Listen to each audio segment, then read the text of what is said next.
Welcome to the show. I'm Danella. Here's what's happening now. It has been a while since I've seen you and lots going on as always. We'll talk about why I've been MIA. Of course, we have political pop on deck. We'll talk about how Jill Biden is a rider. People really are hailing Jill Biden and they're saying Jill Biden for 2020. Yeah. We'll talk about that in just a moment. Of course, coronavirus. And I'm going to tell you later in the show why it is not about the chips. What chips am I talking about? Why is it not about the chips? Stay tuned to find out. You definitely don't want to miss this because I'm going to let you know how you could be under attack and not even know it. And be like me in a kitchen arguing over a bag of chips when it's really not about the chips. All right. More on that in just a moment. Let's start the show with political pop. And here is your political pop. Folks are dropping off or falling off of stages. Why? Because Jill Biden is a rider. All right, we'll start with Mike Bloomberg and now Senator Elizabeth Warren. Both dropping out of the 2020 race and folks dropping off of stages. I know all of you guys have seen this video with Jill Biden literally stepping in and having to put her hands up, not in a fighting way, but in a don't you dare come on stage and interrupt my husband's speech. Come on now. All right, Jill. She's got people saying Jill Biden 2020. Yes, Super Tuesday still showing the front runners as, of course, Biden and Sanders. Here's the thing. Joe Biden, I mean, he was looking kind of weak in the beginning, but now he's a front runner, so we'll see how this plays out. And that is your political pop. Happy Women's History Month to all women and men. Come on. If it wasn't for us, you wouldn't be here. I'm just saying, everybody got a mama. Right. Think about that. So a lot of people are like, yeah, Jill, you're so tough during Women's History Month. Right. All right, guys. I'm trying to figure out if I should talk about where I have been because this has been crazy or a little bit more news. Let's do a little bit more news for a second because I do want to say finally the fires are out in Australia. They've been dealing with the worst fires in history for them. Finally. It's over 200 days it took to put out the fires there, but finally they're out. We'll go to Africa, parts of Africa, dealing with a locust plague. In fact, Kenya is seeing the worst invasion of locusts in the past 70 years. And scientists are wondering if China can get ready to see locusts as well. All of this make people feel that it's the end of the world. That's what people think, right? Because you see coronavirus. We'll talk about coronavirus for a second because I had a request. One of my very, very, very, very close friends, she watched the podcast. Shout out to Odessa. What's up? She said she wanted to hear my take on coronavirus.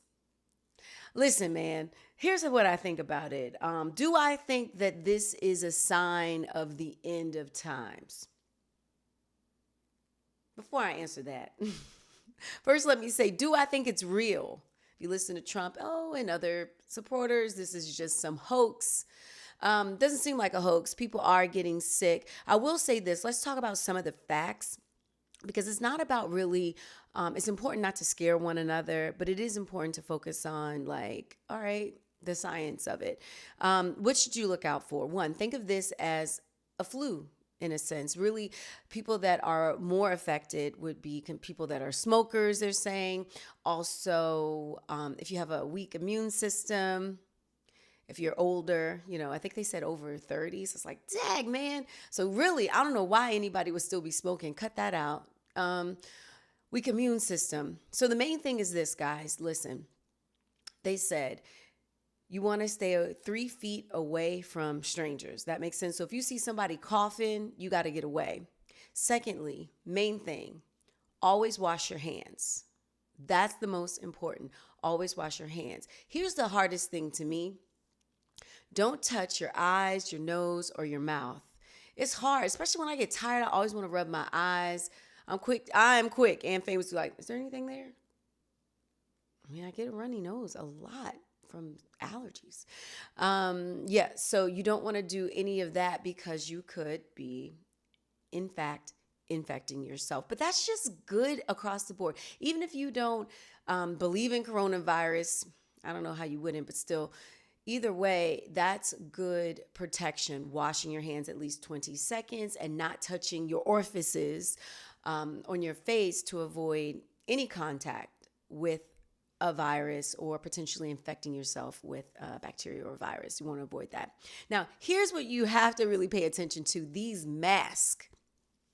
People are going out of their way, they're buying masks, and they're hoping that it will keep them safe. So everything that I'm looking up says this. I'm sure you might know this. If you don't, before you go out and buy every mask you can possibly buy, the way I understand is this: whatever that coronavirus actual like bug is, like the size of that, your mask can't protect that.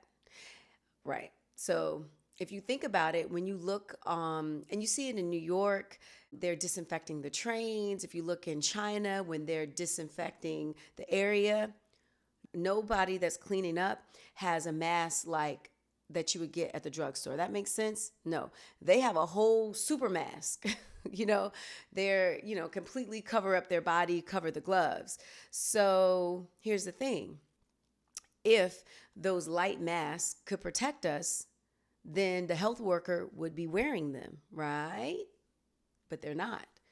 So the main thing, again, just if somebody's coughing, give yourself some space. I try to hold my breath and walk really fast. Will it work? I don't know. But I try it. So yes, coronavirus has many, many people afraid. And it has us wondering, is this the end of times? With so much going on, quarantines, viruses, dirty politics, locusts, all of it has us wondering, is it really the end of times? Well, I'm going to say this. I definitely think something is changing, right? Whether it be the end of times in the sense of an end of an era, that's more what I feel it is. I don't think it's something where all of us are ending right now. I do just think that people of light, of love and light, are under attack. And I don't want you to be like me, arguing over a bag of chips when it's not about the chips. And that's going to bring us to In Our World. In Our World this week, I'm going to let you know it's not about the bag of chips. Don't be like me, arguing over a petty bag of chips, when the real battle is with love and light. What am I talking about? I'm going to talk about it. All right, here we go. Before I tell you about how can you tell if you're under attack, because that's the question. You want to know? I'll let you know. Before I'll tell you that, let me tell you where I've been. Here's what happened. So since I last saw you, again, I was sick. I know. I mean, this was weeks ago. Corona wasn't popping in America just yet. I didn't have coronavirus, but I did have some type of something disgusting. No voice. I had to take an antibiotic. It was horrible. But the other thing that was happening simultaneously with being sick was or is that my biological father is preparing to transition. A little background about that story is necessary before we get to these bag of chips. Don't worry, it's coming. Just stay with me. It's worth it. Okay, so dad, here's what happened. So grew up with a dad. This is my short version. Grew up with a dad. That's not my biological dad that raised me. I'm grateful for my father that raised me. Probably about 6 years ago, I met my biological father and his family, additional siblings, nephews, nieces for the first time. I will say this, as you can imagine, there would be some distance. A lot of times when, I don't know any of my followers or listeners, if you and you guys have different family members, right? So when you grow up with your regular family, right? And then all of a sudden you found like, oh, it's a lie, I have another family member, right? Then a lot of times there's tension. you know? That happens. So I've seen it where obviously my father that raised me would notably feel uncomfortable with me even getting to know my biological father or family members. I understand it because there's a feeling that somehow he may have not have been enough, or why would I need to know this side of my family?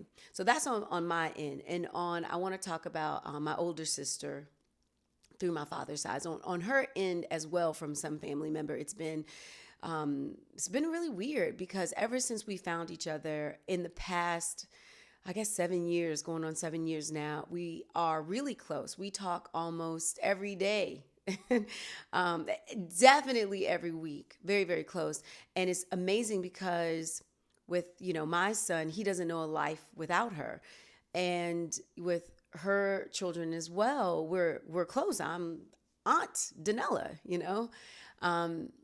but there's been some tension on the other family members. They're like, that's not your aunt, blah, blah, blah, blah, blah. I don't want to go into details. So anyway, yeah, so I get the call that my biological father is getting ready to transition. Basically, he's got cancer everywhere. So obviously, to get that phone call, I'm like, okay, well, let me contact my sister in South Carolina. And just get her here. Like, hey, here's what's going on. You want to come? We'll send for you. Let's go, So she comes up, and I swear, as I'm dealing with this cold, right? And I have no voice with this silly cold. We're also kind of dealing with like interacting with our father for the first time. So let me take it back. With my older sister, she's always known our bio dad, so I call him. I'm laughing because she calls him sperm donor. I agree sometimes, but anyway, with the bio dad, with my older sister, she always knew him for her whole life. But when she was born, around 3, I think her mother took her away. So she never saw our bio dad since she was 3 years old. So she has a different relationship than I had. So for her, relationship is this. Imagine you always want to see your father. You call your dad, yeah, I'm going to come see you. I'm going to come see you. And he never visited her. So for me, the difference is, first, I didn't know that he existed.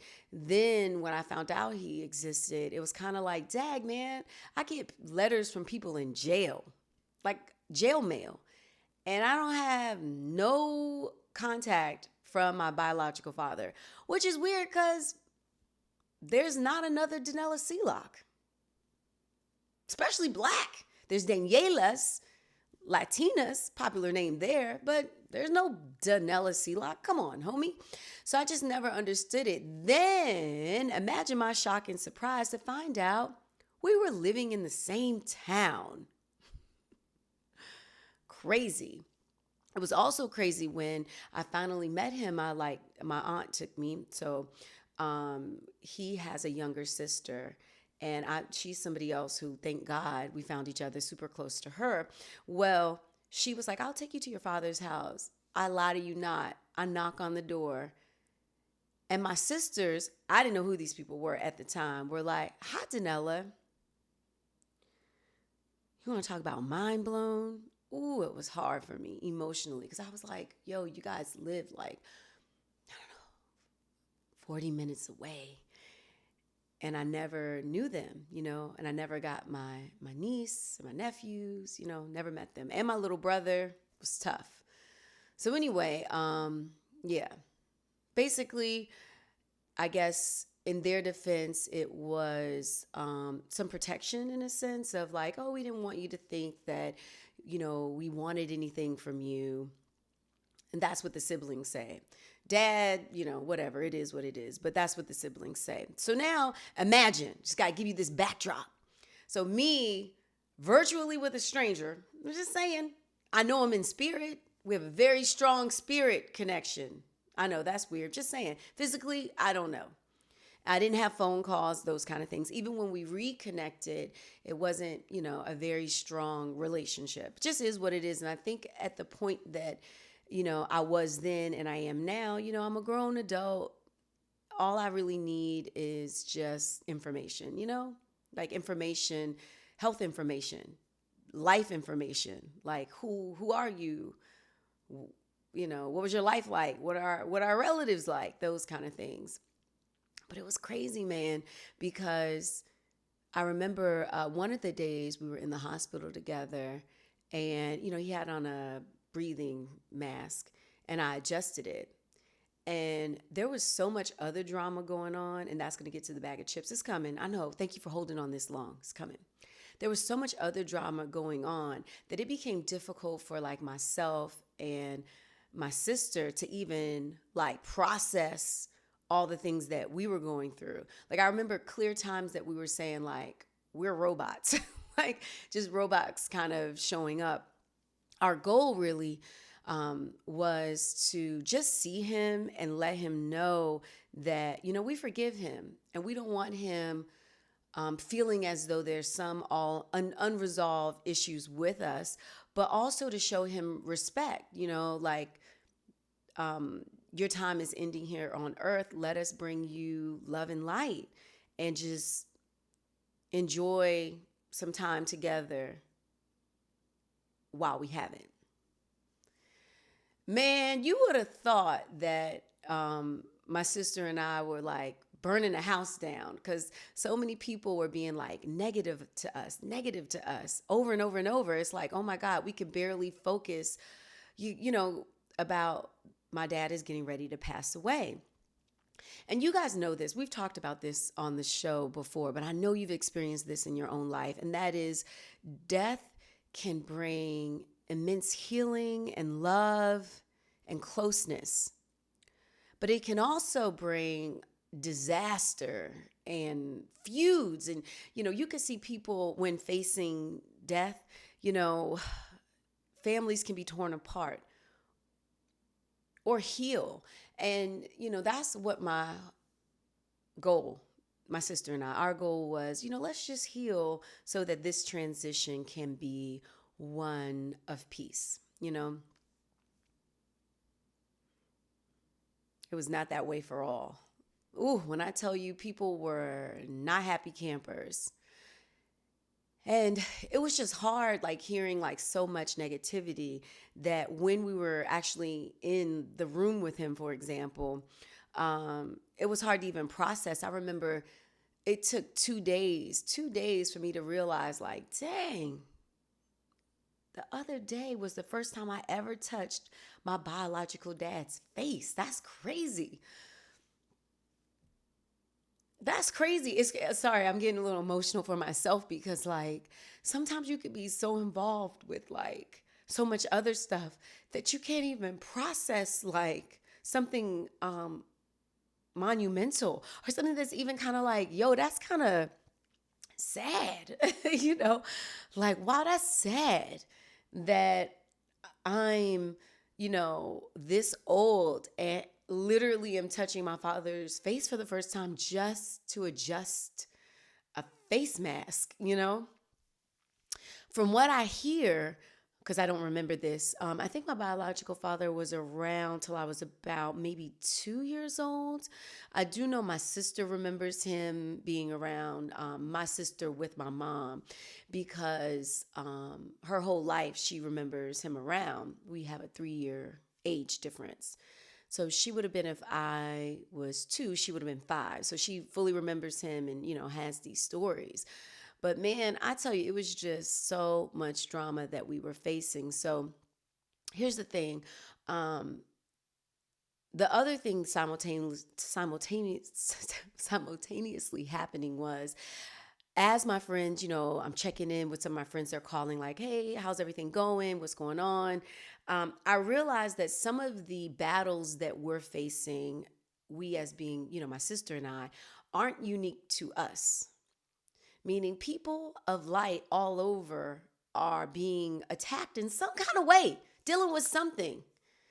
And here's why I want to talk to you, because I definitely want you to not be like me, thinking it's about the chips when it's not. Here's what happened.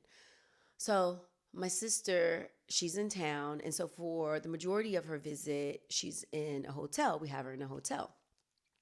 Then she actually decided to go spend some time with her cousin on her mother's side.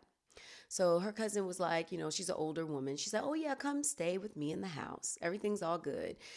And she said, "Oh, can you come over, Danella?"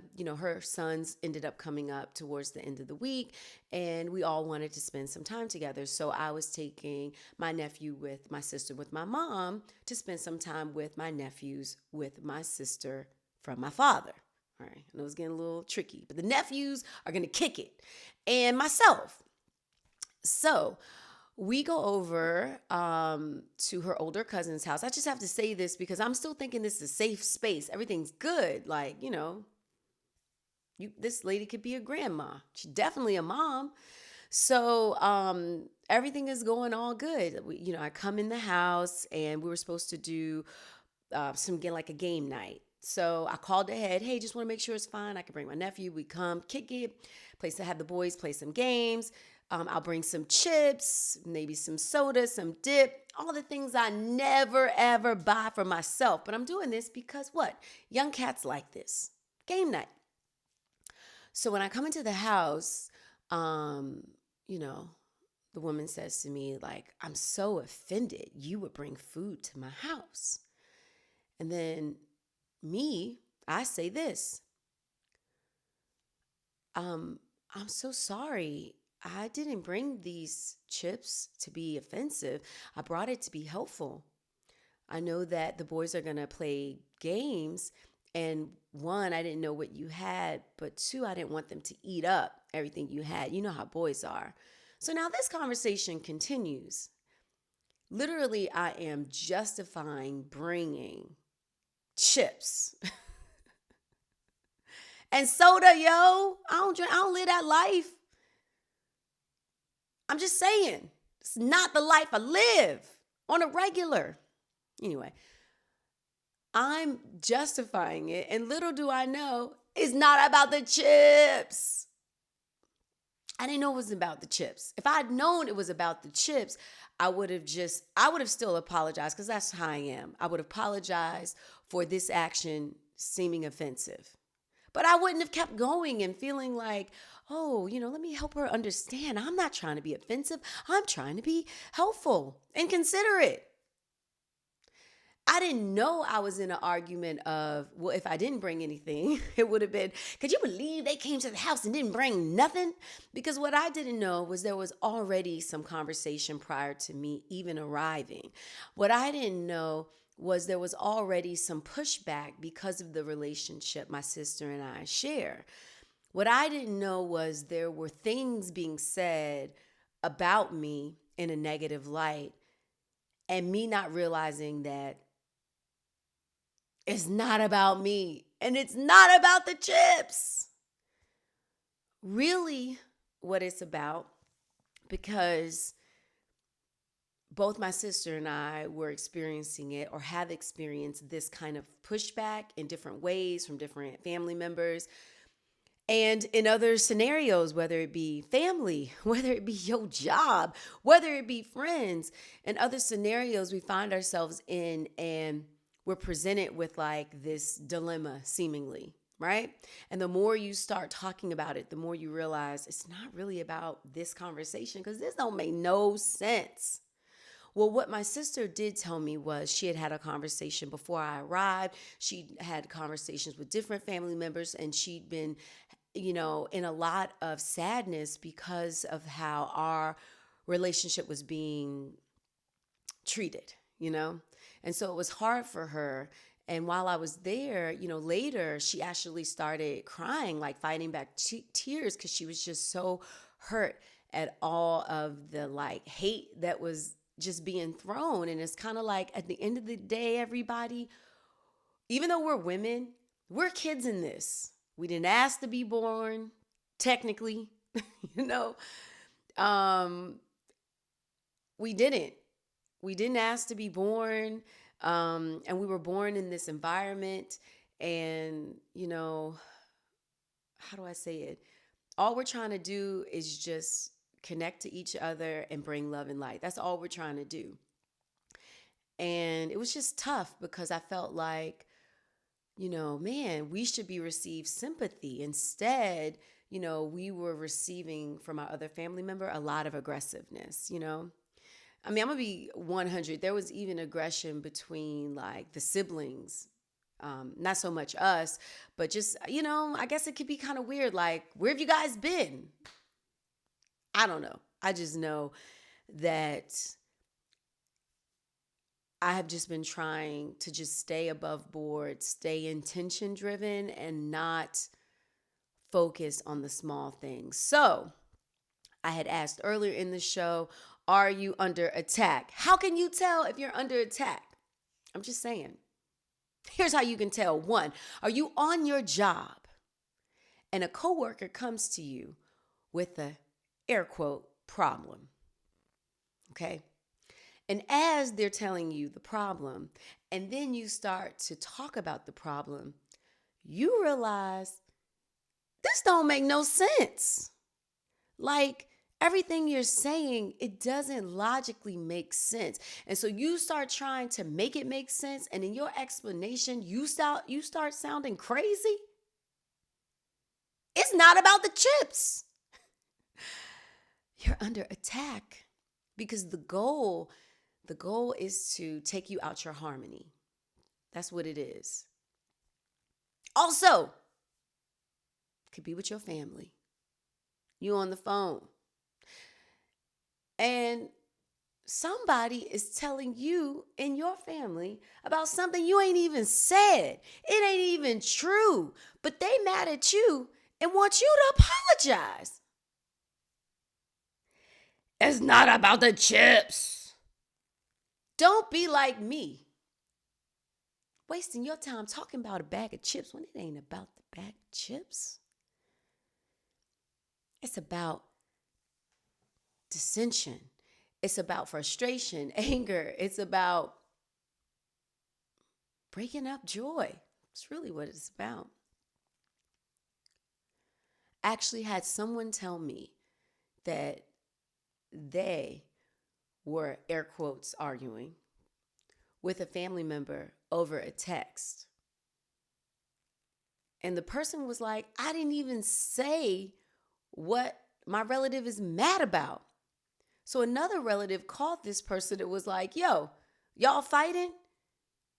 And homegirl was like, I'm not fighting, copy, attached text. I don't know what she mad at because here's what I said. So she's in an argument with herself because it's not about the chips. So for whatever reason, I have definitely noticed a ramping up of folks leaving the planet in the sense of that's the only way we'll get off of Earth is that we transition, hopefully, to the light.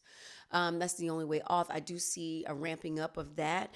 I also am aware that Earth is changing with climate, more fires, more floods, tornadoes. We've seen that as well. And more viruses, whether it be corona, swine flu.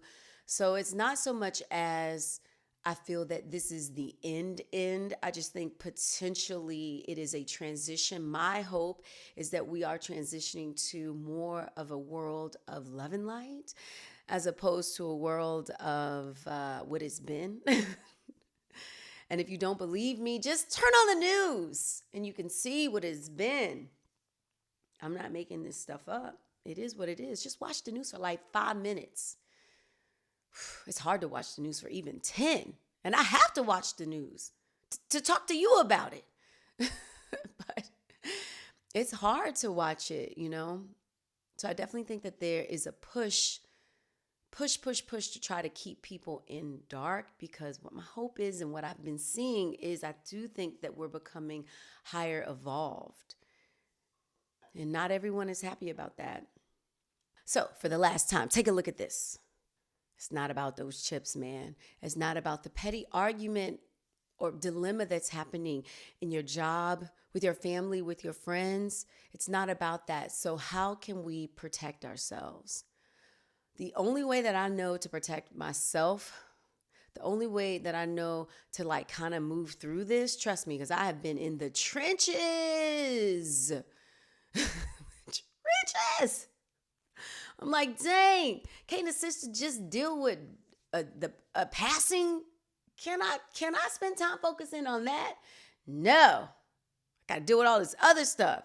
That's not even my problem. I don't have any responsibility over this. So this is how. First, you have to focus on your intention. Because here's the thing, folks. If you're someone who is clearly of light or not, if you're someone who's just trying to be a little bit better than you were, this affects you. Because your intention is to be better, to be good, to be better than you were. So what you must do is hold on to your intention. If that intention is good, then that's what you focus on. You have to try your best. Because it's hard, man, because they slang it. I'm telling you, they slang it. And when it's slang at you, it's hard sometimes not to just hit it, right? Fight at it. It's hard. But the goal would be to not allow your response to take you away from your intention. And I'll tell you, I know it's difficult. We all know it's difficult. I know for me, it was very hard not to be aggressive or angry to people that were being aggressive and angry to me. You know, it was hard to just look at, okay, at the end of the day, this is just somebody that's hurt. I'm telling you, it was hard. I had to do it though. It was so hard. But I had to look at the end of the day, this is somebody that's hurt, you know. There's people that feel, rightfully so, like I'm a stranger, I'm a pilgrim, and they're a native, and I'm taking everything that they have. That's what it probably feels like. And I have to respect that that's their feeling, as opposed to responding with aggressive words or hurtful words. I'm going to tell you, I thought it. And I know Christians will say, if you think it, it's already a sin. I'm just saying, I didn't act on it. So that's a win. I did think of it. I expressed it in my, healthy coping techniques that I've learned to therapy. Thank God for therapy. Let me just take one more praise for therapy. I swear, who knew all of the trauma work that I was doing or prepping? I don't want to say prepping. All the trauma work I was doing was prepping me to deal with this, impeding transition. Man, because it has been a lot. Normally in the past, I would have coped with something not healthy, like lots and lots of drinks.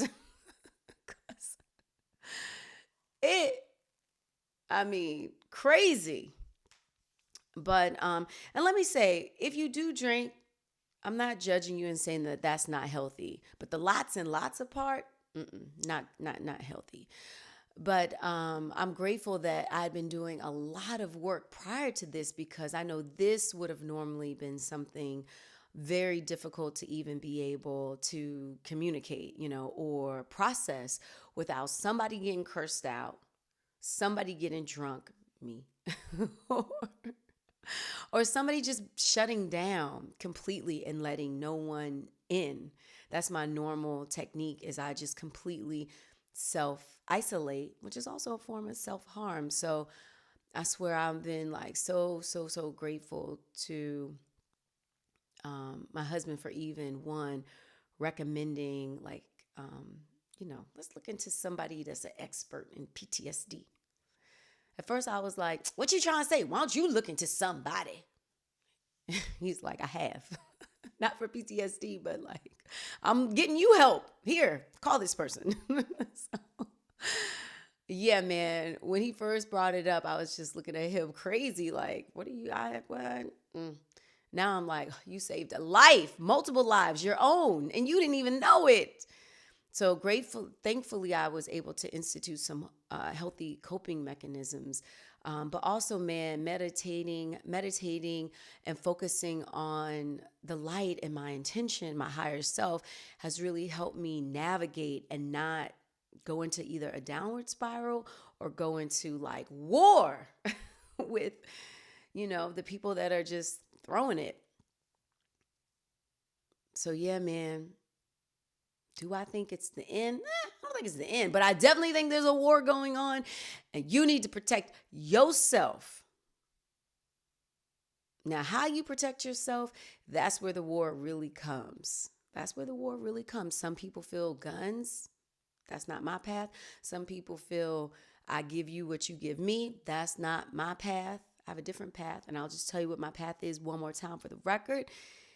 My path is love and light. My path is to focus on what my intention is and try to not, as Jay-Z said, don't make me go back to the old me.